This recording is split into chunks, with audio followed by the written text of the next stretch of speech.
Hello everyone, and welcome to day 31 of me speaking what's on my mind, what's on my heart. And today I wanted to cover how and when is it okay to bring out your shadow or the dark side. Now, I heard a quote by Jordan B. Peterson that if you call yourself a good person, but you are not capable of great violence, you are not good, you are harmless.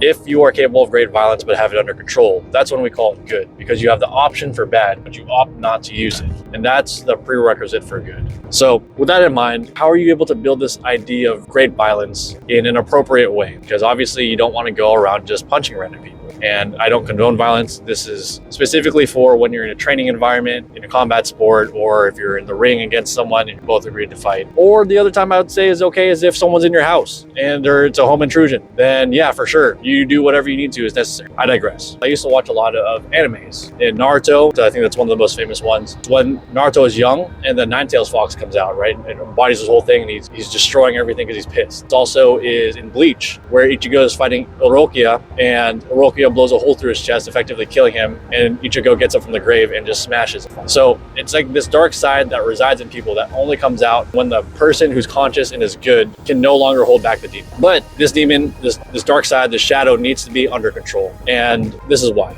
So being someone who's fought a lot of people and has done a lot of matches, I can kind of tell when that side's coming out. Like, let's say I hit someone really hard, one of my kicks, or I get them in the head and it pisses them off. And if the demon or their dark side is untrained, I can see it manifest in their face. And I know immediately I'm just going to hit them in the head. I'm going to motion, try and bait them because they're angry and they're pissed and they want to get the point back. And that primal urge is there, but it's untrained. So what I do is I just wait and I kick him in the head again. And I keep doing that, or I'll set up if I really don't like the guy and for some reason he's being arrogant, then I'll set up a back kick, which hurts a lot more than a head kick does. And then usually at that time, the angriness dies because they kind of put together that if I stay in this state, I'm just going to keep getting hit, which is true because I would just keep hitting them. So that's when it's untrained. However, I also have fought guys who have that side trained. So we'll be in sparring or we'll be in an official match or whatever, and I'll get him in the head and you can see it manifest, but you can also see the facial expression is under control. And usually they start screwing me up with a lot of footwork. They start blitzing with the distance in and out to try and get me to kick first. And then when again they clinch, it's a large jump in the amount of strength and force and effort that they're putting into hitting you with each one of the succeeding kicks.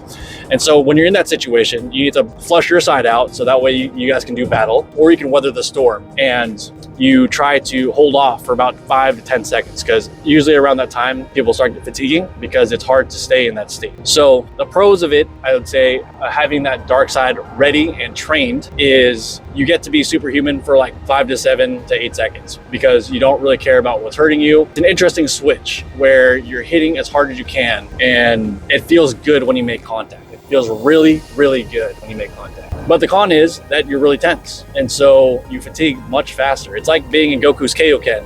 You can only sustain it for so long before the taxation of your fatigue is not worth the effort anymore. Now, the ways to develop this, I would only use this side of myself under very certain conditions. Number one, if I was in training and I was hitting a heavy bag, that's I think the best play to train. And my friend is on the other side of the heavy bag because my friend is safe. It's a heavy bag. But when I'm hitting and I'm trying to develop this side of myself and I'm bringing everything I can and I'm bringing that dark side out and I don't mind because my friend is safe behind a bag. I am looking for physical signs of pain in my partner. So if they're holding the heavy bag and I'm hitting it and they don't wince and they don't show they're in pain, then I will keep trying to hit harder. Now, the side benefit of that physically is that you're hitting and you're using the maximum intent in your head. The intent behind your lift, the intent behind your movement is important in how your muscles are contracting. So that's the benefit. The downside is always just the fatigue. So if you do that a couple times, then you're going to be a lot more tired than had you been kicking relaxed. So that's part of how I developed it. The conditions that need to be satisfied for me to bring it out against someone else would be, I need to, number one, that guy has to be arrogant, because if a guy's good but technical, the bringing that side out isn't going to solve much because it's a chess match. You're in a chess match against a guy who's highly technical and you need to win the chess match. And sure, when you're on the inside, maybe blitz, but I would definitely not suggest trying to do that against someone who's super smart. Then you're just running into kicks all the time. Two, as they had to have the amount of skill, because personally, I only brought that side of myself out if they could match in skill. Because if they're arrogant but they had no skills, then for me, I didn't think it was even worth it to bring it out, because I wouldn't have any fun in the hunt. I wouldn't have any fun trying to hunt that prey. If they did have that side and they were going to be a challenge, I would get really excited. And I'll get excited to the point where I physically will salivate at the idea of fighting someone who is arrogant and also very skilled.